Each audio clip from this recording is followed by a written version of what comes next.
بسم اللہ الرحمن الرحیم۔ السلام علیکم تمام دوستوں کو رائز نیوز میں خوش آمدید۔ دوستو، ویڈیو شروع کرنے سے پہلے اگر آپ لوگوں نے ہمارے چینل رائز نیوز کو سبسکرائب نہیں کیا تو جلدی سے سبسکرائب کریں اور ساتھ ہی بیل کا آئیکن بھی دبائیں تاکہ ہر نئی آنے والے ویڈیو اور اپڈیٹ آپ لوگوں کو مل سکے۔ تو چلو دوستو، ویڈیو کو شروع کرتے ہیں۔ کیا جنگ کرنا ضروری ہو گیا؟ انڈیا نے اپنی نیوی کو ہائی الرٹ کر دیا۔ انڈین نیوی کے مطابق ایک اعلیٰ عہدیدار نے بتایا ہے کہ مشرقی اور مغربی پانیوں پر تمام بحری جہازوں کو ہائی الرٹ کیا گیا ہے۔ کوسٹ لائن کی بھی کڑی نگرانی کی جا رہی ہے تاکہ کسی بھی قسم کے ممکنہ خطرے سے بروقت نمٹا جا سکے۔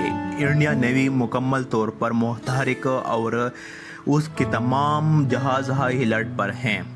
آرٹیکل 370 کے خاتمے کے بعد بھارتی فوج پہلے ہی ہائی الرٹ پر ہیں، جبکہ کشمیر میں بھی سیکیورٹی فورس کی تعداد 9 لاکھ سے تجاوز کر چکی ہے۔ مقبوضہ وادی میں اتنی بڑی تعداد کے باوجود کشمیریوں کی جانب سے گزشتہ 6 دنوں کے دوران بھرپور احتجاجی مظاہرے کیے گئے ہیں۔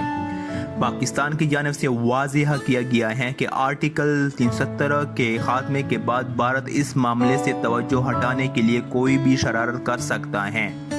بھارت کی جانب سے پلوامہ 2 کا ڈرامہ بھی رچایا جا سکتا ہے۔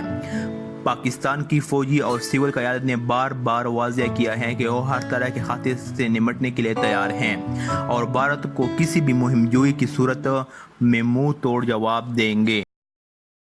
دوستو، اس ویڈیو کو لائک اور شیئر کریں اور مزید اپڈیٹس کے لیے رائز نیوز کو سبسکرائب کریں۔ شکریہ۔